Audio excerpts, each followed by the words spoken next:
What's going on, everyone, and welcome back to another video. Today is March 25th, 2021. It is a Thursday, Friday Junior. This week I've been incognito for the most part because there's literally nothing to see. Nothing to see, and you see here is a crime scene. My portfolio is the crime. I don't know what happened, but yeah, well, I guess today was a little bit better. I ended a green. I think I went up about 1,000, but compared to being down 12,000 for the last week, it doesn't compare very much at all, actually. So maybe if tomorrow is a lot better, then there'll be some hope for next week. But as of right now, I am not very hopeful. So anyways, moving on, we're going to see, I mean, you're looking at it already. Dogecoin right here. It made a little rebound, kind of, for the most part. So for the 1 week, pretty much the whole week it just went down. And same thing with Bitcoin as well. It went all the way down to upper 4s, 4 cent range. But people were buying it back really quickly, so it didn't really stay in that range for very long. In fact, I've seen so many people posting on Twitter about how much they've been buying back right when it hits below that 5 cent mark. So the support is still there at the 5 cent mark, and it looks like we're slowly uptrending back to the 5.5 cent range where we've been for the last 2 weeks before this week even happened. So we're kind of almost out of the clear in terms of people selling off and Dogecoin going down in value.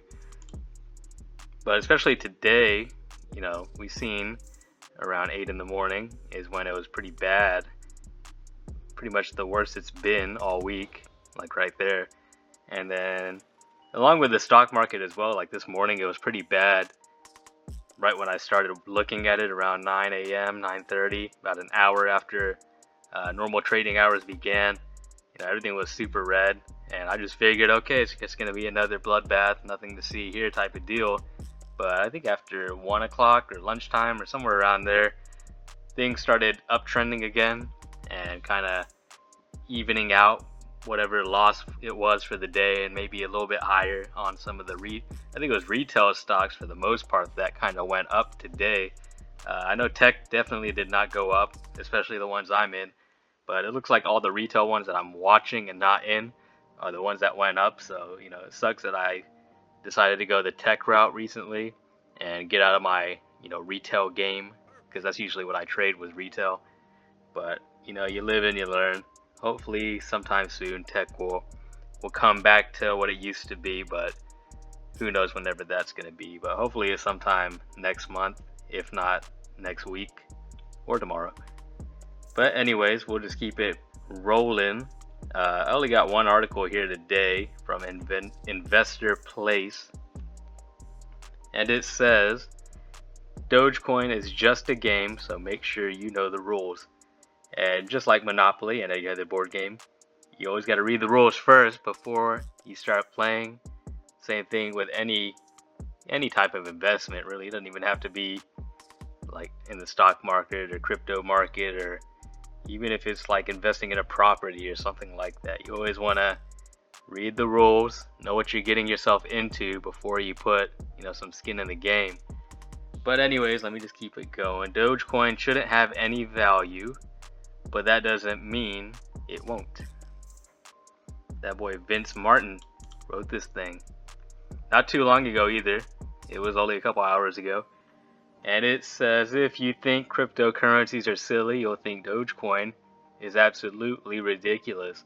If you think cryptocurrencies will drive a bright future of decentralized finance, well, you might still think Dogecoin is absolutely ridiculous. This is a cryptocurrency conceived as a joke based on the internet meme. It's cryptocurrency with basically zero interest from developers. It's a cryptocurrency that already blew up once. Actually, it blew up quite a few times, and whose narrow use case no longer even exists. And yet, Dogecoin, as I write this, has a market capitalization of $6.5 billion. It's rallied 793% so far in 2021 alone. And again, this is just the beginning, guys. The obvious question is why. The obvious answer is that Dogecoin is a bubble full of speculators who believe they will be able to buy the coin and dump it on a greater fool. And that is true. That greater fool theory basically is a bull case at this point. Of course, that theory works until it doesn't. And I mean, there's already some bag holders, or fools, as this article likes to say, for the people that bought it pretty much anything above 6 cents, because we haven't really seen it hit that level in about a month, I think, maybe a little longer or less. But anyways, the history of Dogecoin, if we didn't already know, it bears repeating. Dogecoin was created as a joke. I think you already mentioned it about 3 or 4 times now. And it was a way to poke fun at the proliferation of so-called altcoins at the time. As a Wall Street Journal put it, founder Billy Marcus set out to create a coin so ridiculous it could never be taken seriously. The coin was based on an internet meme. Okay, we already hear about all of this. Let's just keep it scrolling. Dogecoin drew the attention of crypto exchange called Moolah, run by a man who called himself Alex Green. Because Dogecoin mining was not particularly difficult or expensive, Green gave the currency away at will. Other holders pooled their resources to sponsor a NASCAR car and to raise money for charity. But Moolah wound up stealing thousands of dollars from users. Green turned out to be a serial fraudster named Ryan Kennedy. Kennedy is now in prison, just so you know. The community that had kept the joke going took a huge hit, and so did the Dogecoin price. As recently as late October, Dogecoin was trading for barely 1/4 of a penny. That is 0.0025. What's the use case? The problem with the collapse of Dogecoin is that it took the wind of the sails out of the ecosystem.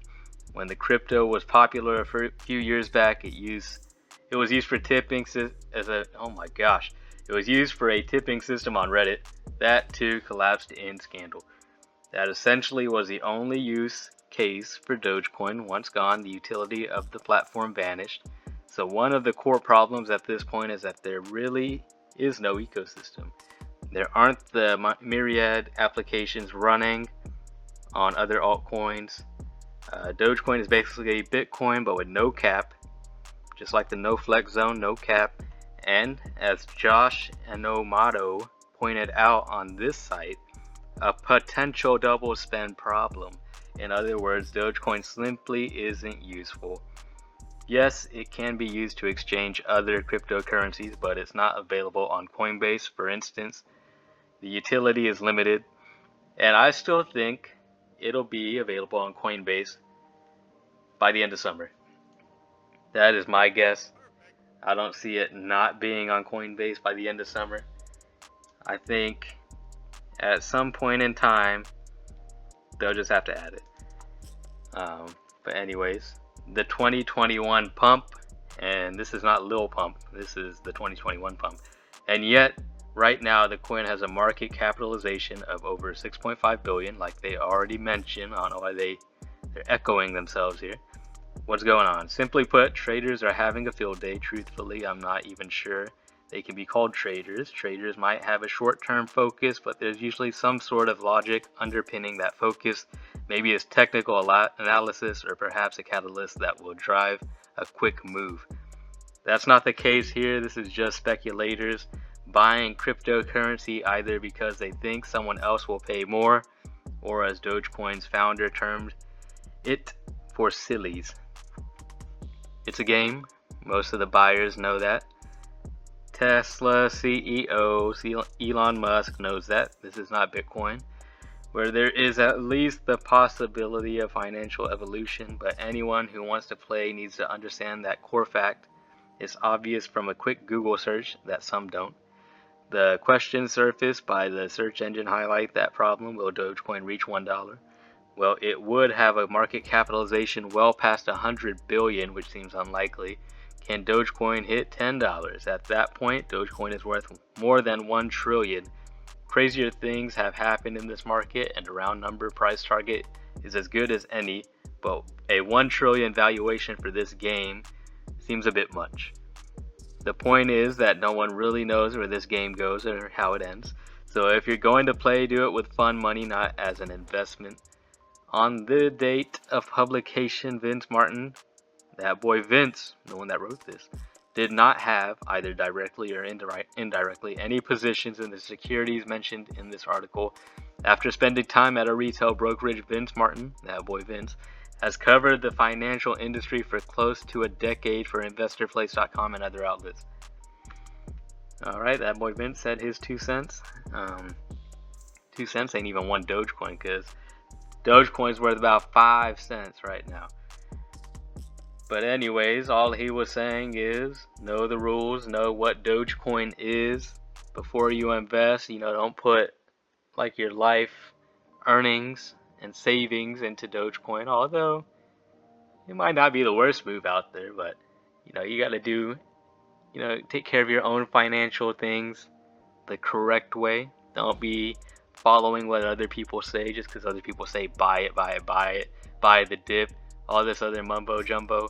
Doesn't mean you need to if you can't financially do so without hurting your savings and maybe your support fund for emergencies. Never dip into that. But pretty good article. We haven't had a good one in a while, so it's nice to see something good to read, even though I was reading it pretty badly. But anyways, let's look at what Elon has tweeted. Mars rover looking back. Oh, this is the one. Don't defy DeFi.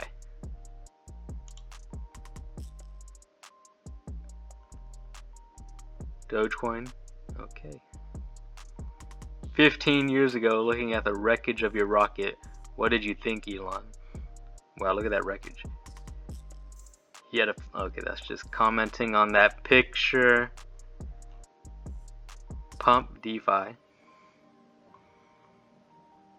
So all I've been seeing is people saying that Elon has moved away from Bitcoin and Dogecoin, and he was once upon a time. The NFT thing was very short-lived, and now they're saying he's on the DeFi move. But I honestly don't know anything about that. I don't even know if I'm saying it right, but apparently that's what he's on now. But we'll see if he tweets anything about Dogecoin over the weekend or even tomorrow. If there's ever a scandal about me, please call it Elongate. I think that was trending, actually. Let's see. I think it was on the For Me. Buy the dip. Elongate. There it is. Alright, so I'm going to end the Dogecoin talk right there. So if you want to move on before I go looking at the trending page, then go ahead. Jessica Walter has died. R.I.P. I actually don't know who she was or what she was on, but she kind of looks a little familiar. I'm not sure.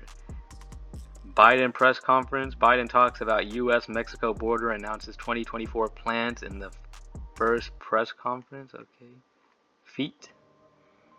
Former White House press secretary Kayleigh McEnany, whatever, misspelled feet as feet. Awkward. Ah, there it is. A feet solely made.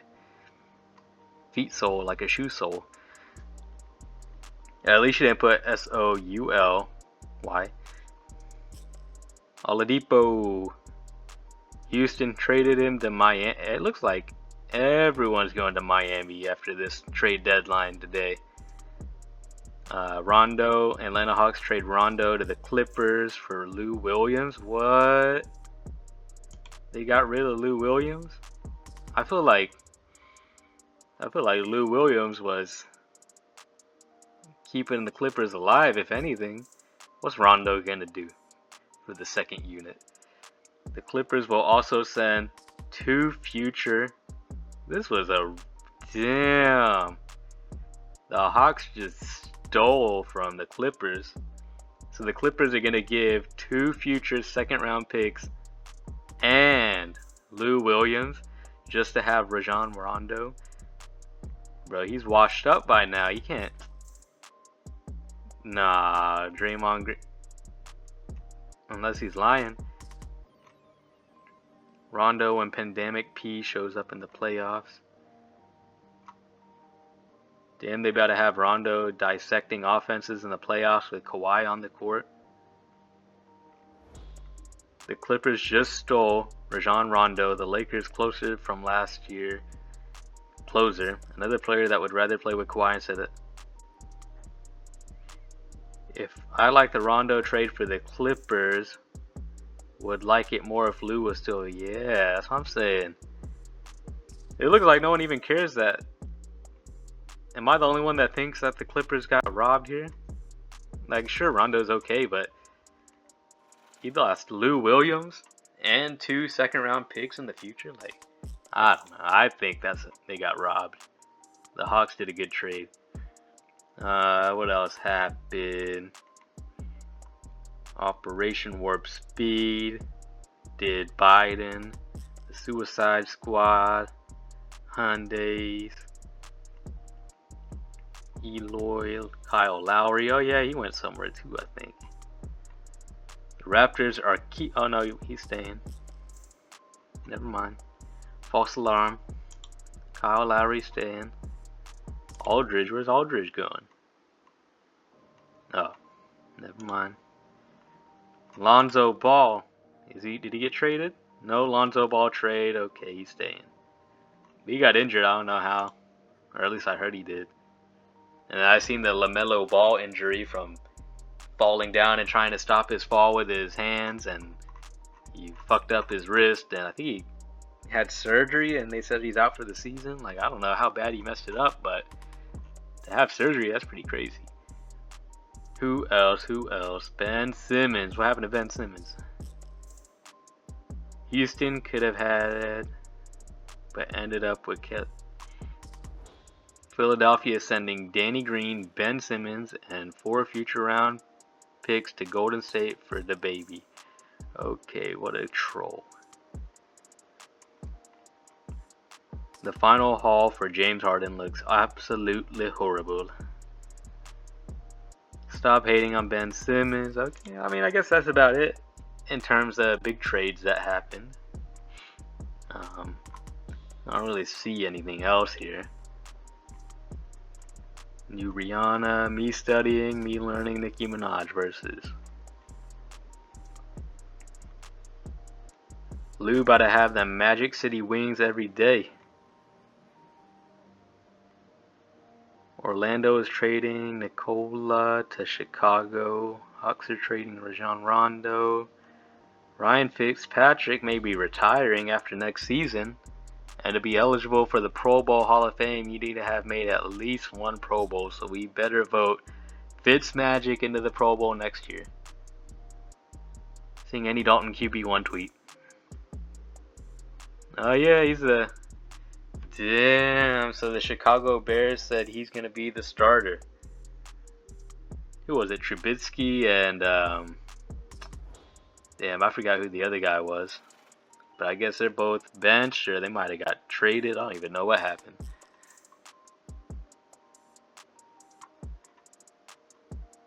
Thinking of the time I was drunk and thought I met Tyler, the Creator. Oh, boy.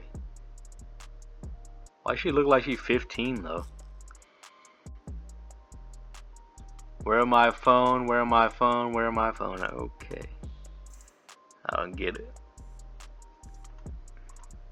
Alright, at this point, I'm just going to end it here because not too much happening on Twitter except for, you know, these NBA trades. I don't know if you guys watched any of the women's NCAA games yesterday, but Texas A&M women's came in clutch. I only watched the last 2 minutes of the fourth quarter all the way to overtime to the end. But damn, I came at the perfect time. Like, I didn't even realize that's when the game was. But it was such an exciting, you know, it was a long last 2 minutes. It lasted like 30 minutes long for the last 2 minutes. And then overtime was exciting as well. Last minute bounces on the rim for the win. I went to A&M, so I got to support, but I'm also one of the biggest haters of A&M, so you know, it goes both ways. I'm pretty fake fan, but it's whatever. But anyways, guys, I'll end it here. If you haven't already, please like and subscribe the video. I'm gonna make a poll on this video as well. I can't remember what I was gonna make the poll about, but if I remember, then look on my channel and you should see the poll. Be sure to hit it up. And anyways, I will see you guys in the next video.